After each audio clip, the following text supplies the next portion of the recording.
Nobody's saying it. I'm gonna say it. Anybody that's telling you that you have to niche down, they're lying to you. You don't have to niche, but you do have to decide, what do you really want to get known for? And right now you might be saying, dude, it's the same thing. What are you even talking about? And that's exactly it. It's sort of the same thing, but it sort of isn't. Let me explain. All right, so what is a niche? Well, a niche is when you fit something. No. So, how do you do this? I saw a YouTube video about it. Hey, that worked pretty well, actually. Let's see if it doesn't tip over, but while I get ready to go, first of all, what's a niche? So, niche is like a big category, like fitness. It's freaking huge, which is great because you can talk a lot about different things. Fitness for seniors is kind of different than fitness for elementary school kids or even toddlers, right? And you can tighten that category without driving yourself insane by doing something tight that you're comfortable with. I like to say ATAP, as tight as possible. Instead of fitness, if you're a mom, for example, and you're busy and you work from home, just do home workouts for busy moms, especially if you're into recording yourself workout. Who is that? But some of you are out there. I appreciate that. Oh my gosh, it's hot in the car.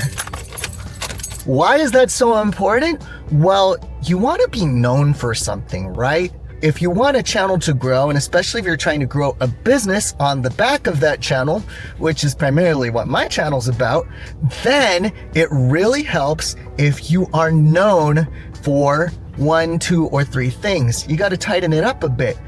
That's why niching is important, because the wider your category, the wider the niche. I wouldn't say it's niche either if it's super wide like that.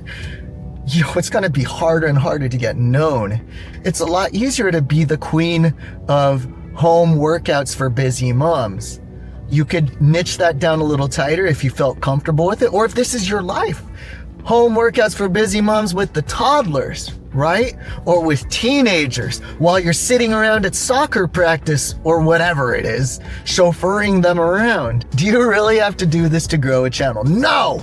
And I will prove it to you. Look at my channel. There is no defined niche. Not by design, at least. What I'm really after is themes. Themes. What the heck are you talking about? Well, I decided early on that I kind of want to get known for a few specific themes. So if you haven't figured it out, I'm a vlogger. Not the kind in 2016. This is a kind that's become super popular in 2024. Does it work? Well, 1,000 subscribers in a couple months from July to August. You be the judge. I feel like that is pretty successful in my world. 33,000 views-ish and counting. I think it works all right. One of the big pieces was I didn't niche, but I did shoot my shot. I did figure out what I wanted to be known for. And instead of niching down to one very tight specific thing, like how do you market your business with the DJI Osmo Pocket 3 while shooting vlogs while driving your car, seriously? I decided to talk about themes, which are a lot broader. This is what Benji Travis, super uber vlogging legend, look him up, legit legend, him and his wife, it's Judy's life, family vlogging legend, Judy, food vlogging legend, Benji, millions and millions and millions of views, not to mention a YouTube coach to content creators. Benji's pretty amazing. He had a super interesting podcast episode on the Think Media podcast, episode 328, the new way to vlog in 2024. And he said, don't niche if you're vlogging. Themes, guys, themes. I think about what I want to be known for and what I want to be talking about on most of my vlogs most of the time. Isn't that so freeing? At least for me it is. What are the themes that I'm working with here? Theme number 1, how to make content creation simple and fun. Because honestly, if it ain't simple and it ain't fun, will you do it? Quick note for context, I probably have undiagnosed ADHD. I can't do stuff like that super well. And I lean into that because I know I'm not alone. BTW, Neurodivergent fam, are you there? Comment below. I want to say hello. Almost to Panera Bread Sip Club. Yo, that's one of the things Panera is known for, by the way. Quick aside, they're known for having the Unlimited Drinks Club, which sets them apart from, I don't know, all the other bakeries in town, as far as I know. Is it good coffee? No. Definitely not very good coffee. Is it caffeinated? Yes. Is it cold? If you want it to be. Is it hot? That too. Can you drink extremely unhealthy amounts of caffeine with their caffeinated lemonade because you can drink all you want? It's basically a Red Bull in a cup, except that cup can be as large as you want until they got sued last summer when someone... But I digress. Theme number 1. How to make content simple and fun so you can make a lot of it. Why? Theme number 2. So you can make more money from your content or start making money from your content. I'm a believer that if you're creating content, you are super valuable. Let's get real about it. It's a grind. It's not a get rich quick scheme, but it is the new public speaking. It is a way to get known. You get reach that we didn't earn, that in the 80s or the 90s, yo, 40-something fam, hit me up in the comments. You remember when it cost tons of money, and we might dream, one day I'm gonna be on television. One day I'm gonna make it. Yo, we got better than television right here. You can make a video that gets 10,000 views in a week, which is more than probably your local television station might get if you get run for a 10-second segment in the middle of the afternoon on a Tuesday. And there you are on TV. Hey mom, I'm on TV. Everybody tune in at 3:17 p.m. tomorrow. I'm gonna be on TV. Oh, we all missed it. Why? We had work. We have lives. That 10,000 view video, by the way, was viewed for something like 410 hours? Fam, we're living in exciting times. Not everyone will get it, but that's why it's worth it, because all you need to do is put in the hours, put in the work. I talk a lot about making 100 bad videos. Why? Going back to theme number 1, the process.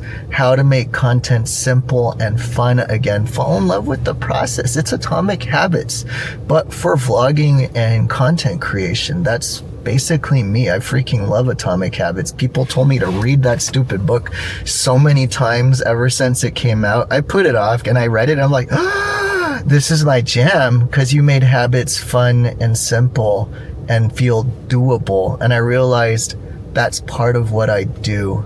I make things feel doable. I'm a business coach, IRL, out here in the real world. By the way, if you're a small business owner, come to the Small Business Growth Group. It's my live mini mastermind every week, twice a week, link in the bio. But I promised you 3 themes. What are the 3 things that I want to be known for? And before I tell you that, I want to tell you, think about that. What are 3 things that you really want to be known for? And even if you're not vlogging per se, I really believe Benji's advice is true. Look at the fastest growing YouTube channel in history, at least subscriber wise. Look up this dude, Sam Sulek, S-U-L-E-K. He is a bodybuilder that is ripped out of his mind. I swear his bicep is as big as my Corolla. No joke. It's... He vlogs very casually. And when you reach his level of vlogging, you can vlog very casually and not be on point all the time, not edit it very much and just blah, blah, blah all the time. Guy vlogs about his bodybuilding process and it is amazing. If it's for you, it's for you. If it's not for you, it's not. But that doesn't matter that it's not for me. Look at me. Look at this arm. It's not even the size of a Coke can. It's the size of a Red Bull. JK, my personal trainer, is amazing. It's the size of a big gulp, fam. And I'm upgrading the super big gulp by Christmas. Not because I eat too much at Thanksgiving either. This is part of it. See how I'm having fun with this a little bit more than I used to now? It's because I've earned it. I have subscribers. I have views coming in. And I want to start bringing out even more of my personality, not just keeping it super tight. Sam gets away with this for a half hour to an hour or more at a time. I don't even know if the guy has a core business that he's running off of his channel. Does it even matter? When you have 1 million subs, that becomes its own income stream in a massive way. But Sam is crushing it